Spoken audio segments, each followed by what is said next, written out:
Bien, muy bien. Continuamos estudiando y analizando el libro de Apocalipsis, esta vez con el capítulo 10, ¿no? Los tres ángeles, y del capítulo eh, 11 de los dos testigos. Son realmente temas muy especiales, no digo controversiales, pero sí son muy interesantes, particularmente el de los dos testigos. Algo grande se viene en esta parte, es un hecho sobrenatural, donde se ve el poder del Dios Todopoderoso ante un enemigo que es poderoso, pero con una fuerza o un poder delegado por parte de Dios. Entonces, vamos a ir sin mayor preámbulo para poder empezar y de esa manera poder tener, ahí estamos, capítulo 10. Tenemos aquí lo que es el... Este es un capítulo muy particular porque dice la palabra en Apocalipsis capítulo 10, ¿verdad? Vi descender a un ángel fuerte, ¿no? Envuelto en una nube con el arco iris sobre su cabeza. Su rostro era como el sol y sus pies como columnas de fuego.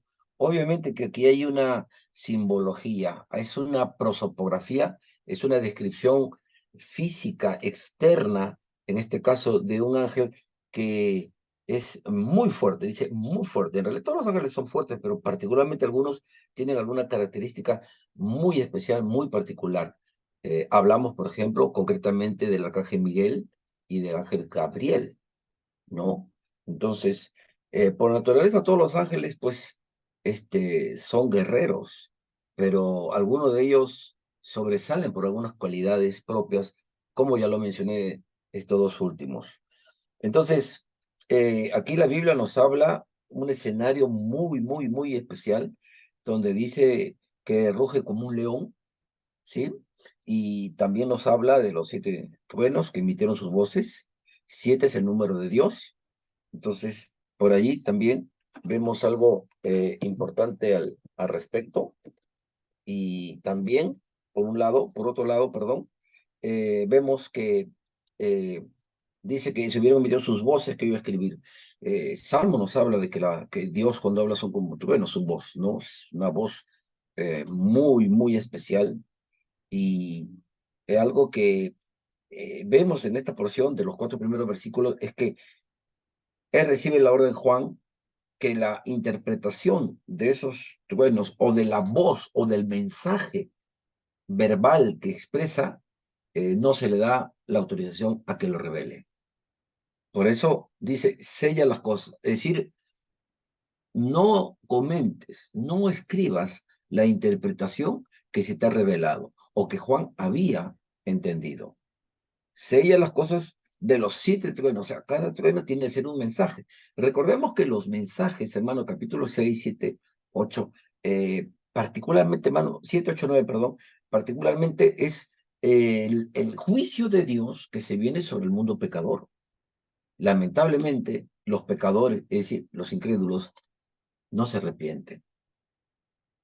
Y esto implica, pues, la ira de Dios, ¿no? La ira de Dios, ¿sí? Ahora, Deuteronomio 29. Deuteronomio 29. Las cosas secretas pertenecen a Jehová, nuestro Dios, pero las reveladas son para nosotros y para nuestros hijos para siempre.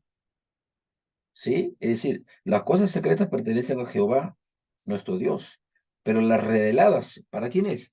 Para los redimidos en Cristo, para los que son salvos por la gracia de Dios. Entonces, esto es algo importante que no lo podemos pasar por alto y que debemos de tomarlo en cuenta como lo que la palabra del Señor nos está presentando. Eso es algo que tenemos que tenerlo en cuenta para que de esa manera también podamos ir entendiendo y comprendiendo lo que significa y lo que da a entender la palabra del Señor.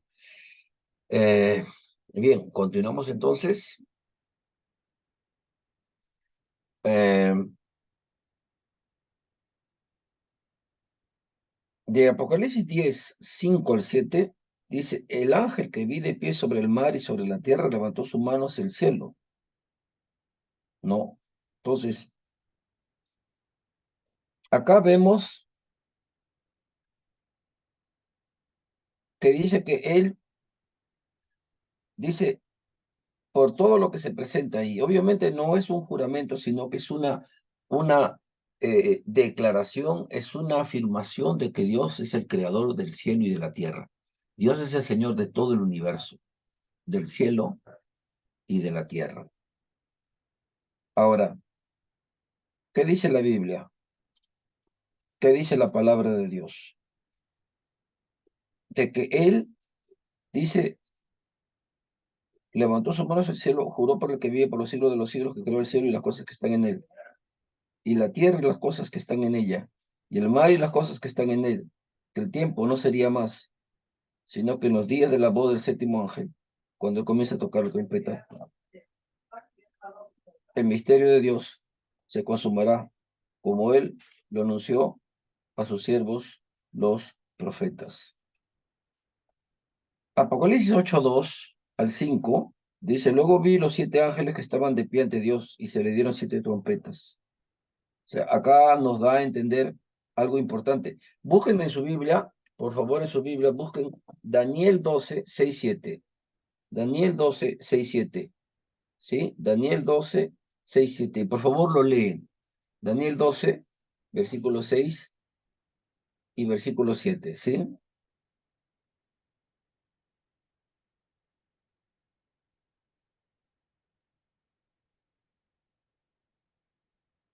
A ver, ¿alguien lo tiene?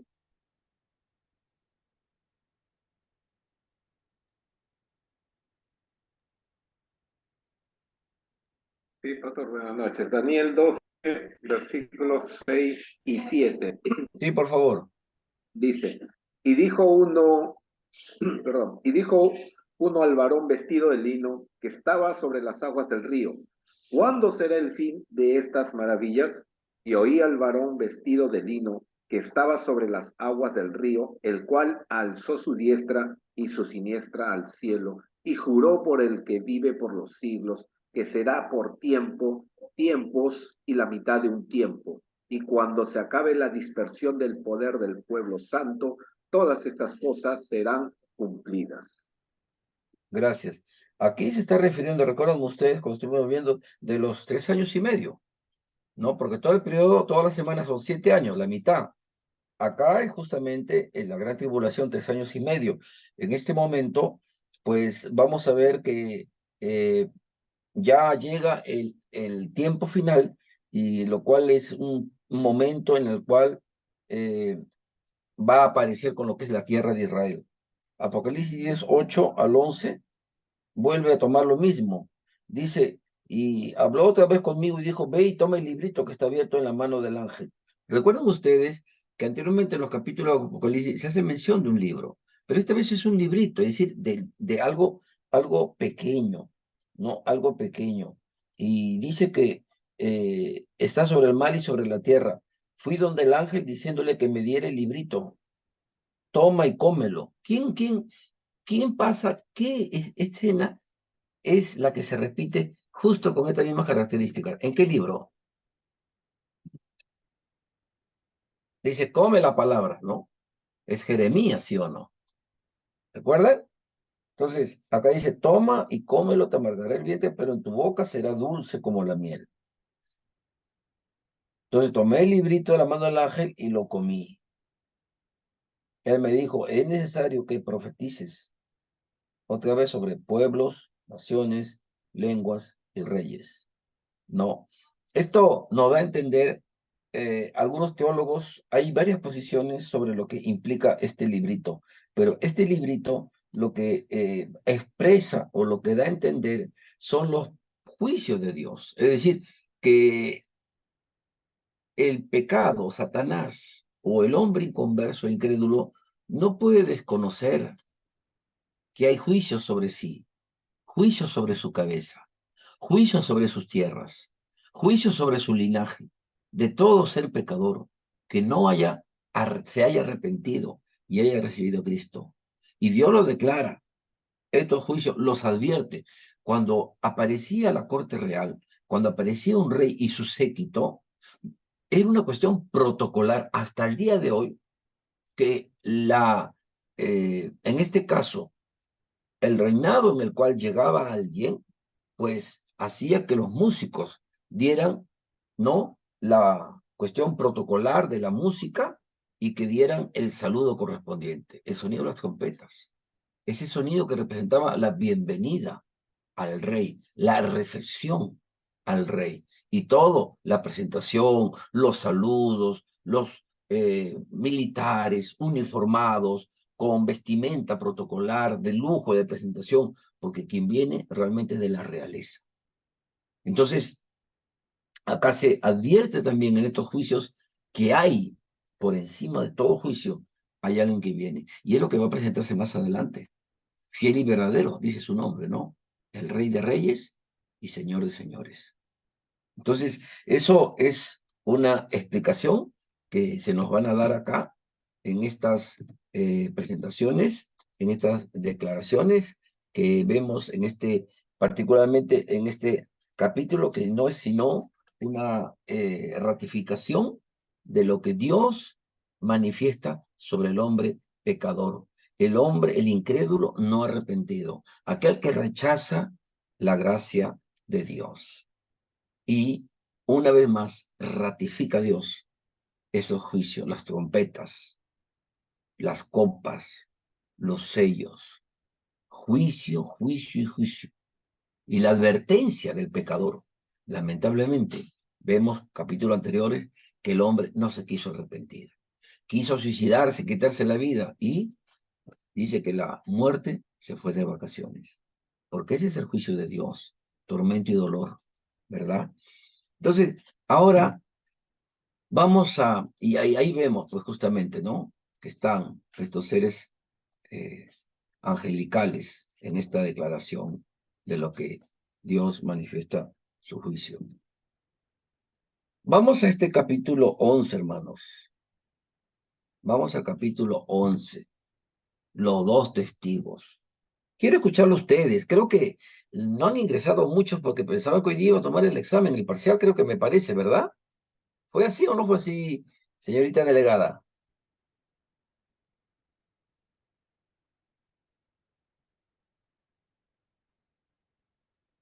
A ver, ¿qué me dicen?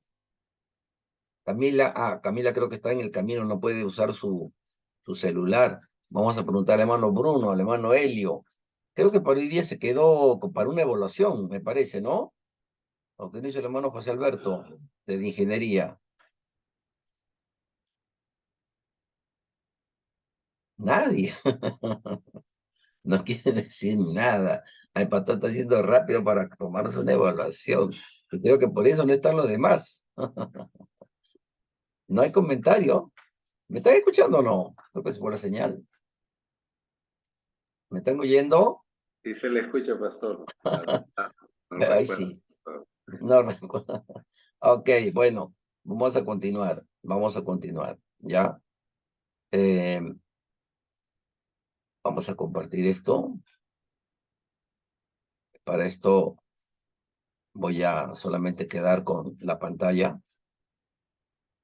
¿Y qué dice los dos testigos? A ver, entre ustedes, ¿quiénes creen que posiblemente son los candidatos para ser los dos testigos? A ver, empecemos. ¿Quién? Pastor, buenas noches. Buenas noches. Eh, de los dos testigos, si nos acordamos, cuando el Señor Jesús se transfiguró, apareció al costado Moisés y el otro costado Elías. Y otro es que en caso de Elías dice la palabra de Dios que va a volver en Malaquías. Y la otra, y el caso de Moisés, el mismo Dios lo enterró, en lo que aún no se sabe dónde está su cuerpo. Bueno, mayormente yo creo, estoy seguro que es Elías y Moisés. A ver, vamos a ver rápidamente, ¿ya? Vamos a ver básicamente. Apocalipsis 11 nos dice, y ordenaré a mis dos testigos que profeticen por 1260 días. ¿Así dice su Biblia o no? ¿Sí dice 1260 días? ¿A cuántos años equivale y a cuántos o a cuántos meses? Son 3 años. y medio o 42 meses. A ver, estamos sacando la cuenta. Sí, muchos concuerdan que Moisés y Elías, pero básicamente, ¿por qué? Y eso es lo que vamos a ver, porque no podemos hacer conjeturas, sino ver en la Biblia y tener una base del texto sagrado. Entonces, acá nos habla de que todos testigos, dice, son los dos olivos y los dos candelabros que están de pie delante de Dios. No, dice, cuando hayan acabado su testimonio, la bestia que sube del abismo hará guerra contra ellos, los vencerá y los matará. Primera de Juan capítulo 5, habla del testimonio de Dios. Testimonio son dos significados. Un documento que acredita o respalda una verdad. Por otro lado, la versión de alguien, un testigo ocular, en un momento determinado que hace una manifestación. Eso se llama testimonio. Usted va a una notaría y dice, quiero manifestar que el día tal, a horas tal, en la puerta de mi casa yo vi esta situación y lo afirmo y en tal calidad de testigo ocular declaro esta manifestación. Pone su firma, pone su huella digital y allí el notario pone una nota. Que esta declaración jurada tiene implicancias penales en caso que no sean ciertas. Es un testimonio. Entonces, aquí nos habla la palabra del Señor. En este caso, cuando estamos viendo la palabra del Señor, mire, versículo 7, cuando hayan acabado su testimonio, la bestia que sube del abismo hará guerra contra ellos, lo vencerá y lo matará. O sea, estos dos testigos van a fenecer, van a morir. Y dice, sus cadáveres estarán en la plaza de la gran ciudad, que en sentido espiritual se llama Sodoma y Egipto, donde también nuestro Señor fue crucificado. Gente de todo el pueblo, tribu, lengua y nación verán sus cadáveres por 3 días y medio. ¿Y cómo lo verán? Por el Internet, en tiempo real. Los habitantes de la tierra se regocijarán sobre ellos. O sea, mire cómo va a estar el mundo, ¿no? Que lejos de hacer un mea culpa, un dolor porque son siervos de Dios, van a festejar, van a hacer una fiesta a todo dar. Imagínense. ¿Ah? ¿Por qué? Dice, porque todos los profetas habían atormentado a los habitantes de la tierra con el evangelio, con el mensaje de arrepentimiento, que no querían recibirlo. Pero después de 3 días y medio, dice, el espíritu de vida enviado por Dios entró en ellos. Se levantaron sobre sus pies. ¿Y qué más? Entonces, acá vemos un acontecimiento por demás sobrenatural. Mire lo que dice el verso 6, 11:6. Estos tienen poder para cerrar el cielo a fin de que no llueva en los días de la profecía, y tiene poder sobre las aguas para convertirla en sangre, para herir la tierra con toda plaga. Es decir, ya acá se nos está avisorando una de las características que en estos siervos, potencialmente testigos, es la que se está presentando la palabra del Señor. Entonces, allí vamos a darnos cuenta lo que realmente significa. Los atormentaban. Hermano, cuando el evangelio se presenta al incrédulo, el incrédulo o se quebranta o se endurece, ¿sí o no?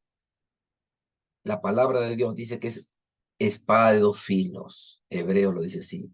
Y para el incrédulo, hermano, escuchar el evangelio, el llamado de arrepentimiento, con un corazón pagano, incrédulo, lleno de maldad, hermano, es como echarle lejía. Y eso, para el pecador, vas a ir al infierno, estarás eternamente separado de Dios. ¿Por qué? Porque son fieles seguidores. ¿De quién? De Satanás. Y eso para ellos es un rechazo de lo que significa el evangelio, la palabra, porque todavía el evangelio va a ser declarado, va a ser manifestado, va a ser compartido, y algunos van a recibir a Cristo en este periodo, pero también buen número de los hombres y mujeres van a endurecer más su corazón, como pasó con Faraón, ¿sí?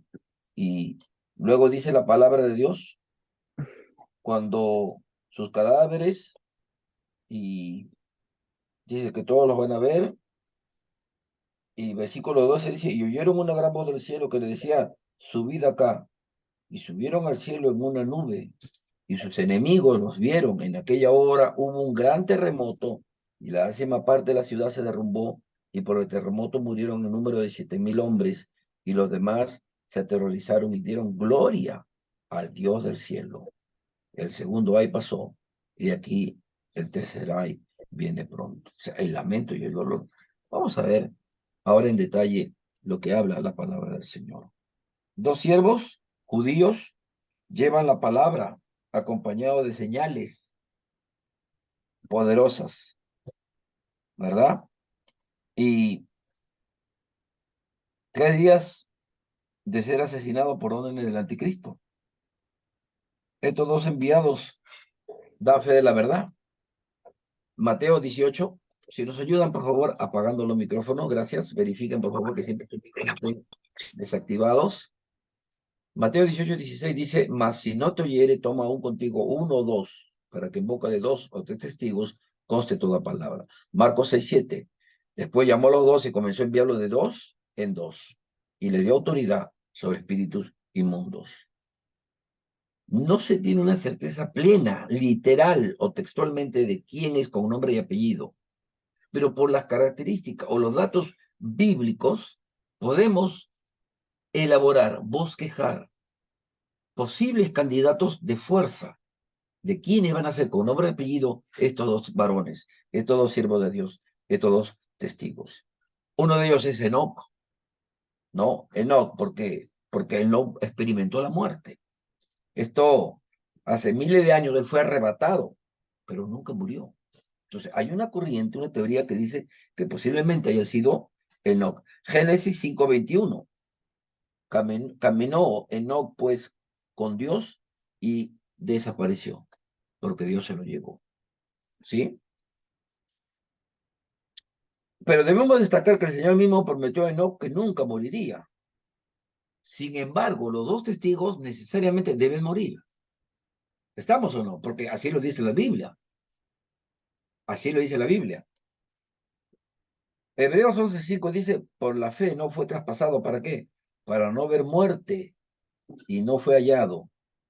Entonces, Enoc definitivamente no puede ser uno de los dos testigos, porque estos sí van a morir. ¿Sí? Traspuesto quiere decir trasladado. Algunos dicen que es Juan, justamente el que escribe este libro de Apocalipsis. Juan 21:20, ¿no? Hablan de que quién estaría al lado del Señor Jesús, ¿no? Cuando le preguntan acerca de entre los hermanos, de qué discípulo no moriría, y Jesús no le dijo que no moriría, sino, si quiero que quede hasta que yo vuelva, ¿qué a ti? O sea, ¿qué te incumbe si él queda vivo o no? ¿Por qué? Porque él es el Señor, él es el soberano.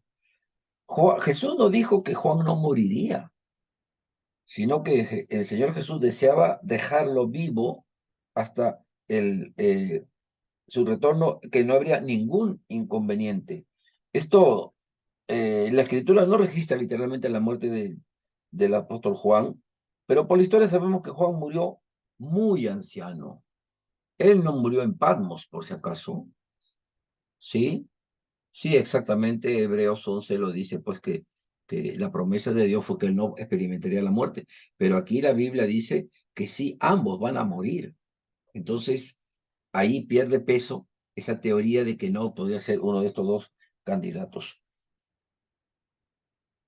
Ahora, por la historia, sabemos que Juan murió muy anciano, a diferencia de los demás apóstoles, que tuvieron una muerte cruel y salvaje, violenta. No pasó eso con Juan. Hay una teoría que sostiene que Juan vivió tan anciano que murió por edad, no por enfermedad. ¿Mm?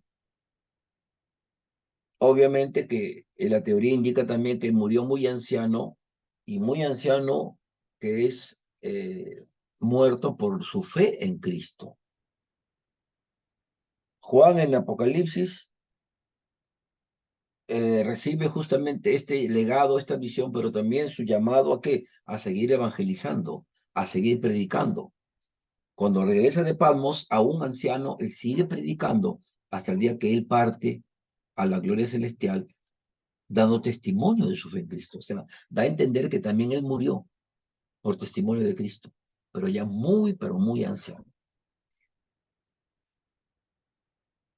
Algo más, avancemos pues, avancemos. Eh, dice, el Señor le dice pues en el verso 11, es necesario que profetices otra vez sobre muchos pueblos, naciones, lenguas y reyes. Ahí está, ahí está, le dice Juan, aún con tus 70, 80, 90 años, tú debes seguir predicando, debes seguir hablando de Cristo a donde vuelvas, a donde el Señor te lleve. Tú vas a predicar el Evangelio. ¿Se da cuenta? ¿No? Ahora, por otro lado, que sea un testigo, que él vuelva no nuevamente a la tierra a predicar en este periodo de la gran tribulación es muy difícil de ponerlo a temer. Moisés, Moshe, no, es, mm, es un testigo potencial que Moisés es. Uno, porque dice que acá hemos leído que tiene poder, por ejemplo, uno debe convertir las aguas en sangre, ¿no? Y también de la lluvia. Y justamente nos dice en el verso 6 poder de las aguas para convertirlas en sangre, para herir la tierra con toda plaga cuanto veces quieran. Éxodo 7, 14 y 18. Anoten Éxodo. ¿Qué dice en Éxodo?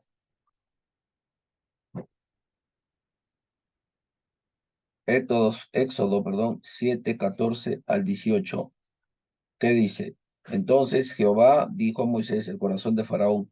Y más adelante dice el versículo 17, que el agua que está en río se convertiría en ¿qué? En sangre. O sea, este hecho sobrenatural, Moisés, Dios lo había permitido ya a Moisés hacerlo allá en Egipto, en el libro de Éxodo. Ahora,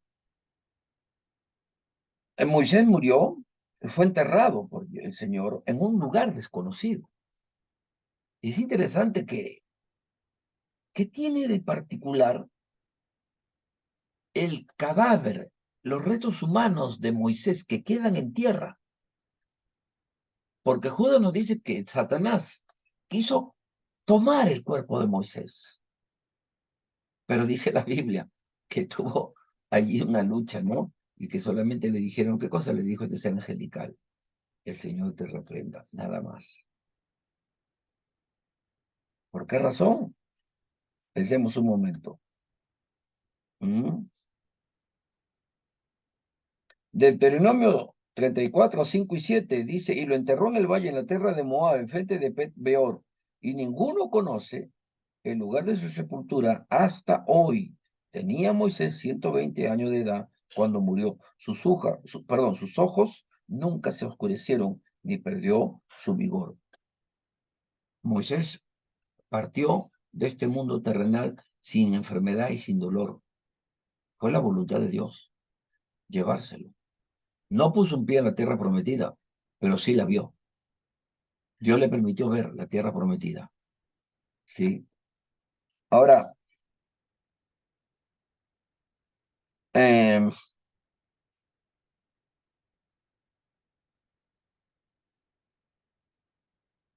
algo interesante que podemos ver aquí en la palabra de Dios, ¿no?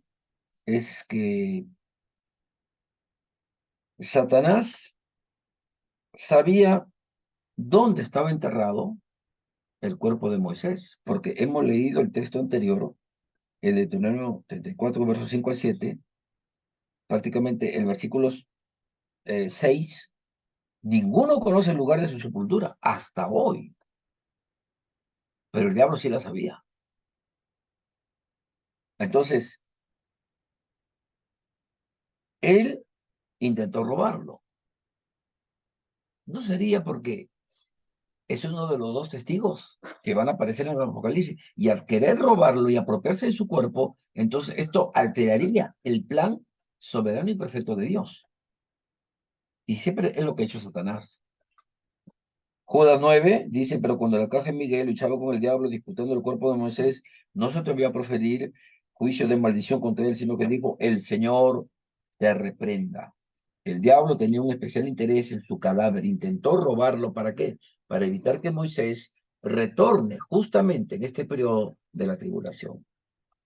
Entonces, ahí nos damos cuenta que Moisés, pues, es potencialmente uno de estos testigos, por los textos que estamos viendo, por si acaso, por los textos bíblicos que estamos viendo, ¿ok? Elías.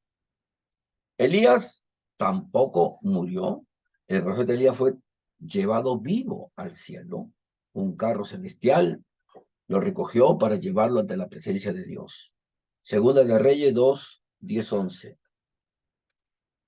Segunda de Reyes 2, 10, 11 dice, y Elías subió al cielo en un torbellino.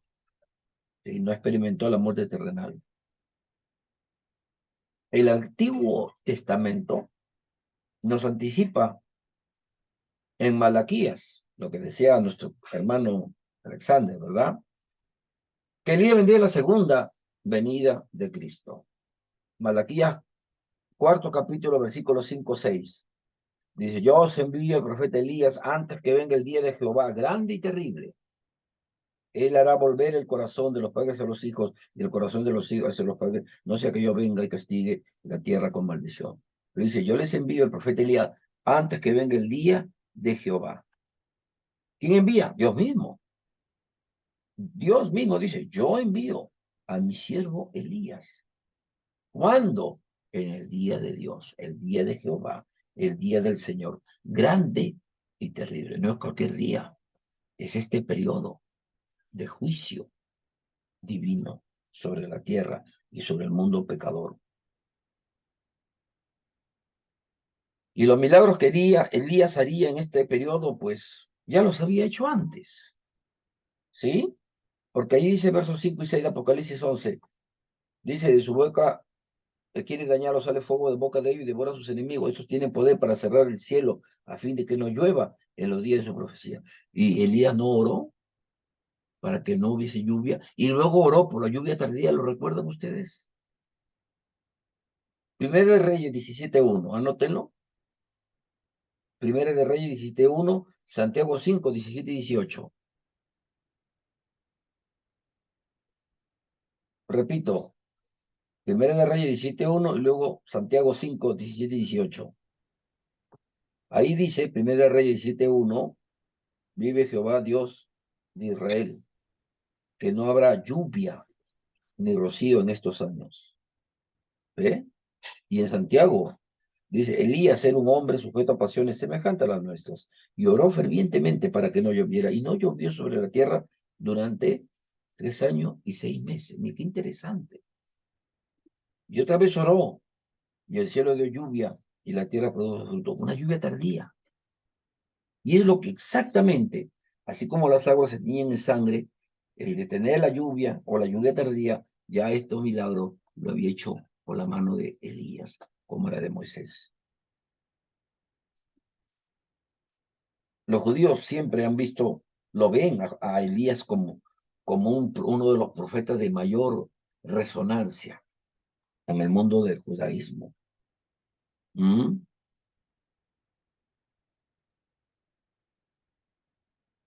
Ahora,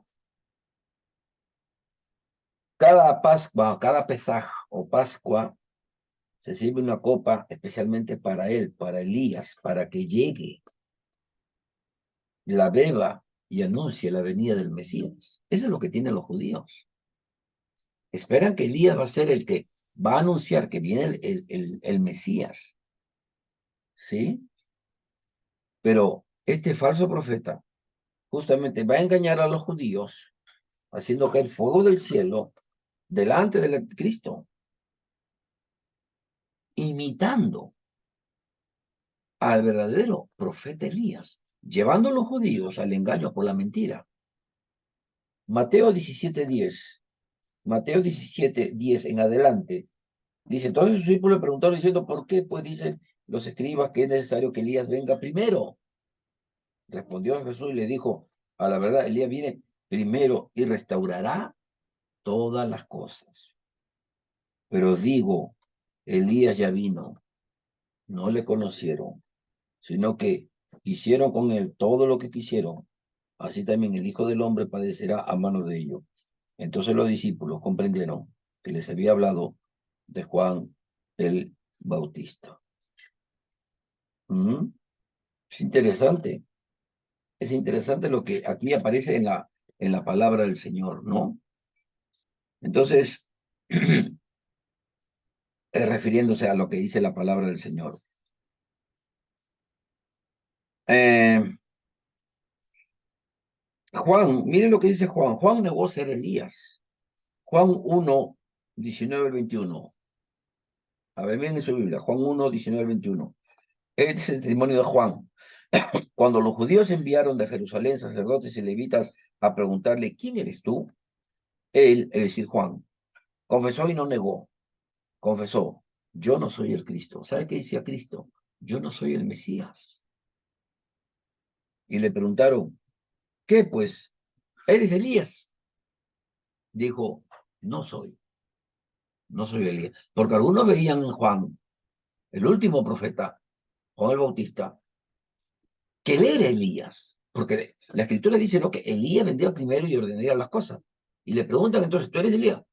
No, le preguntan, ¿tú eres el Mesías en primer lugar? No, no soy el Mesías. Yo no soy digno ni siquiera de coger la correa de su sandalia, ni siquiera eso. Entonces, ¿tú eres Elías? Tampoco soy Elías. Entonces, Juan el Bautista no era Elías, era el espíritu, el poder y la misión de Elías estaba sobre Juan el Bautista, que es muy diferente. Era muy diferente. Y al igual que Eliseo, cuando Elías le dijo, le dejó la doble porción de su espíritu y de poder, el Señor Jesús también afirmó que Elías vendría durante la tribulación a restaurar la nación de Israel antes del regreso del Mesías a la tierra para el milenio. ¿Por qué? Porque acuérdense que Israel está todavía esperando y aguardando el Mesías. Van a ser engañados por el falso profeta. ¿Sí? La bestia y el anticristo ahí están engañándolo. Se ha hecho pasar el falso profeta como Elías y están engañados como hace caer lluvia, fuego. Entonces, él es el Elías, pero es el falso profeta que con engaños y mentiras los ha trastornado y los ha confundido a la nación de Israel. Pero cuando aparece todos los dos testigos, ahí va a estar Elías. Y aunque va a perecer, la Biblia dice que Dios los va a levantar. Eso es algo increíble, hermano, porque eso no puede hacer el Satanás. Mateo 17:17, perdón, Mateo 17:11. Repito, Mateo 17:11. Respondiendo Jesús le dijo, a la verdad, Elías viene primero y restaurará todas las cosas. Mateo 17:11. ¿Ok? Elías y Moisés aparecieron con Jesús en la transfiguración en el monte. ¿Qué monte fue? El monte Tabor, ¿no? Marcos 9:2-5. Y vieron a Elías y a Moisés que hablaban con Jesús. Entonces uno de los discípulos le dijo, Señor, entonces preparamos 3 enramadas, uno para ti, otra para Moisés y otra para Elías. Algo importante, hermanos, para terminar a un poquito, dice, Moisés representa la ley.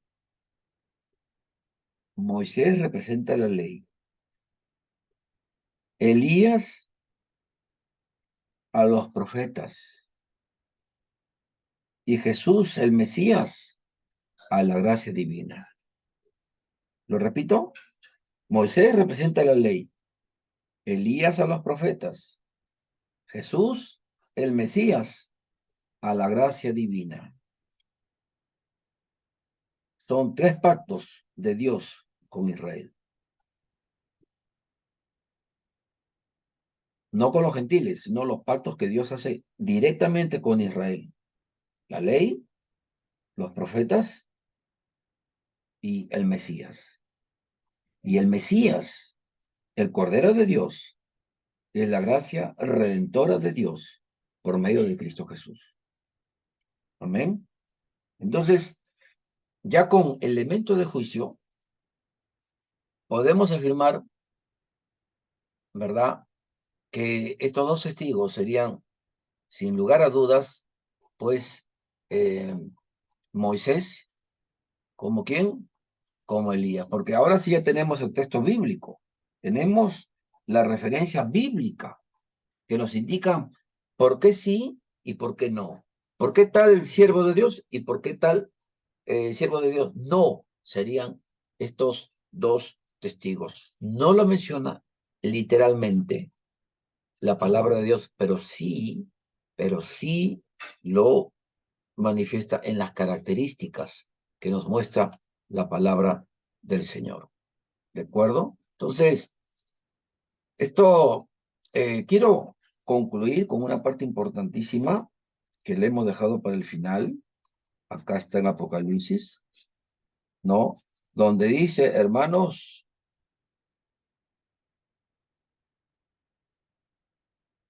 versículo 8, sus cadáveres estarán en la plaza de la grande ciudad. Dice también el Señor, donde nuestro Señor fue crucificado. Obviamente ya estamos haciendo ilusión a qué lugar es. Y lo de los pueblos, tribus, lenguas y naciones verán sus cadáveres por 3 días y medio. El Internet, hermano, esto va a ser una noticia mundial en ese entonces. Todo el mundo va a ver que todos los siervos de Dios han sido acribillados por el anticristo, ¿verdad? Y dice la Biblia que se regocijarán, versículo 10, pero lo que dice el verso 11 pone de cabeza todo lo anteriormente descrito en la palabra de Dios. Y esta fiesta, esta celebración mundial del diablo, hermano, se viene abajo con lo que dice el verso 11.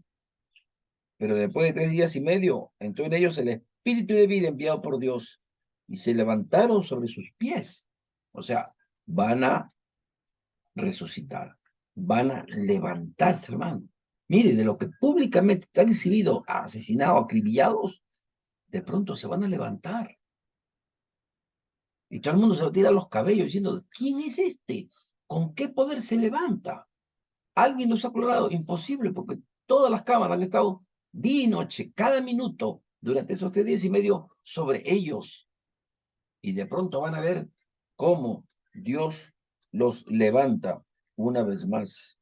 Y dice la Biblia, y cayó gran temor sobre los que los vieron. Ahí está, hermano, el poder del Todopoderoso ante un malvado poderoso. ¿Sí? Verso 12. Y oyeron una gran voz del cielo que le decía, suban, subid acá, suban. Esta voz seguramente de los truenos, una voz esplendorosa que se oirá en todo el universo. Y imagínense, hermanos, y subieron al cielo en una nube. ¿Qué tal si fue Dios les pone una escalera de nube? Y comienzan el día Moisés a subir escalón por escalón, y que esa escalera va subiendo de pronto ante la vista de todo el planeta. ¿Qué cara creen ustedes que va a poner el anticristo? Cuando haya festejado y celebrado hasta más no poder en todo el planeta, declarando feriado en todo el planeta, y de pronto estos siervos de Dios se levantan y se van a la gloria celestial, sin ninguna herida, sin ninguna señal de muerto o de dolor, porque el poder de Dios, del Dios Todopoderoso, se ha manifestado una vez más sobre Satanás. Y va a venir un gran temor, hermano, por lo que están viendo, pero por lo que viene también, porque este capítulo termina indicando, hermanos, dice, en aquella hora hubo un gran terremoto, hermanos, mega terremotos. Ya no va a ser un simple terremoto. Y va a morir muchísima gente. Y una vez más dice, y los demás se aterrorizaron y dieron gloria ¿a quién? Dieron gloria a Dios. Es decir, que habrá gente que glorificará a Dios. Esos son los que están siendo salvos, a quienes están pasando de muerte a vida por el testimonio del bendito evangelio. El segundo ay pasó y aquí viene, dice, he aquí el tercer ay viene pronto. Sí, la séptima trompeta tocó, hubo grandes voces en el cielo que decían, los reinos del mundo ha venido a ser nuestro Señor y de su Cristo, y Él reinará por los siglos de los siglos. Y los 24 ancianos que estaban sentados delante de Dios en sus tronos se postraron sobre su rostro y adoraron a Dios, diciendo, te damos gracias, Señor Dios Todopoderoso, el que eres y el que eras, el que ha de venir, porque has tomado tu gran poder y has reinado. Y se airaron las naciones, y tú hubieras venido, y el tiempo de juzgar a los muertos, y de dar galardón a tus siervos, los profetas, a los santos, y a los que temen tu nombre, a los pequeños y a los grandes, y de destruir a los que destruyen la tierra. Y el templo de Dios fue abierto en el cielo, y el arca de su pacto se veía en el templo. Y hubo relámpagos, voces, truenos, un terremoto y grande granizo. O sea, hermano, acá se da a entender, hermano, que en el cielo se glorifica a Cristo, se exalta una vez más al bendito Cordero. Hermano, Satanás, muchos van a sonreír, festejar, que ya venció, ya ganó, que el anticristo gobierna todo el planeta y se acabó el evangelio. No, pero el evangelio va a seguir y va a haber salvos. Y va a haber gente que no va a recibir el sello ni la marca de la bestia. No van a recibirlo. Van a predicar. Y aunque la maldad y el pecado se puede hallar por doquier, sin embargo también la gracia bendita de Cristo aún se va a manifestar sobre el hombre perdido y pecador. Aún la gracia de Dios se va a manifestar. Y en el cielo, una vez más se ratifica la gloria a Cristo y el poder de Cordero, del santo ser que vino hace 2000 años para ir a la cruz y redimirnos. Por eso es nuestro Redentor. Es nuestro Redentor. Nos ha redimido con su sangre preciosa. Bendito sea su nombre. Amén. Entonces, hermanos, estaremos dejando el capítulo 12, el dragón. Léanlo, hermano. Este es un episodio también muy importante que aparece en la palabra del Señor y que pues vamos a estar avanzando porque ya tenemos octubre, ¿no? Noviembre prácticamente. Entonces tenemos que avanzar un poquito más para luego hacer una recapitulación. Bien, hermanos, les animo en el Señor. Y pues, si tienen alguna duda o consulta, háganmelo llegar, hermanos, para que de esa manera, y no olviden de enviarme sus resúmenes de cada semana. Algunos no me están enviando ya a buen tiempo. Y voy a dejar una práctica para que la puedan desarrollar y la puedan presentar. ¿Ok? Bien, hermanos, los dejo un poco temprano para que puedan descansar, cenar si no lo han hecho, y también para tener ánimo en el Señor, hermanos. Amén.